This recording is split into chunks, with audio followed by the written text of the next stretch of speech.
The strange egg is tonight's story. Once, Molly found a strange leathery egg in the swamp. She put it under Mrs. Warm, the broody hen, to catch it out, and it hatched out into a sort of a dragon. Her father said, "This is no ordinary dragon, this is a dinosaur."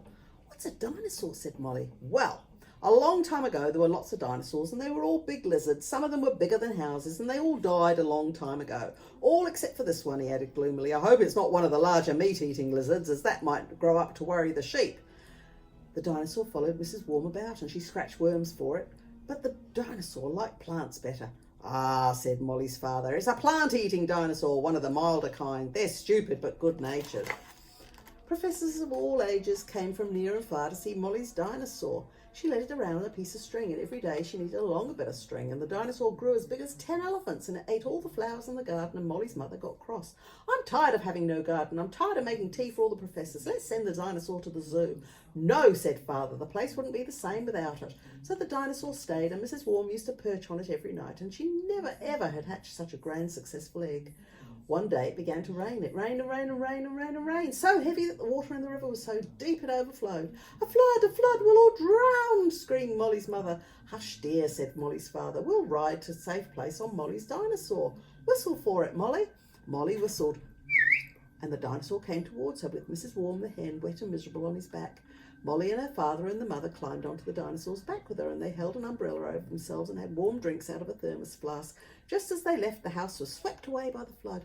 "Well, dear, there you are," said Molly's father. "You always seem to be a useful dinosaur after all, and I'm now able to tell you that this is the biggest kind of dinosaur. His name is Diplodocus." Molly was pleased to think that her pet had such a long, dignified sounding name. It matched him very well. As they went along, they rescued a lot of other people climbing trees and housetops and floating on chicken crates and fruit boxes. They rescued cats and dogs, 2 horses, an elephant, which was floating away from the circus. A dinosaur paddled on cheerfully. By the time they came in sight of dry land, it was very crowded. On the land, the policemen were getting boats ready to go looking for people, but all the people were safe on the dinosaur's back. After the flood went down and everything was as it should have been, a fine medal was given to Molly's dinosaur as most heroic animal of the year, and many presents were given to him.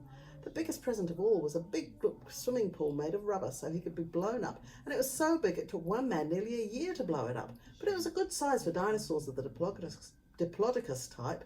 He lived in the swimming pool after that, and Molly's mother was able to grow her flowers again. It was well known that Diplodocus liked to swim and paddle, and it took the weight off his feet. Mrs. Warm the hen used to swim with it a bit. It wasn't very often you find a swimming hen. So you see, this story has a happy ending after all, which isn't easy with a pet as big as 10 elephants. And just to end the story, I must tell you, though, that Molly's dinosaur had a long name of Diplodocus. Molly called him Rosie. Rosie the Diplodocus. Do you like dinosaurs?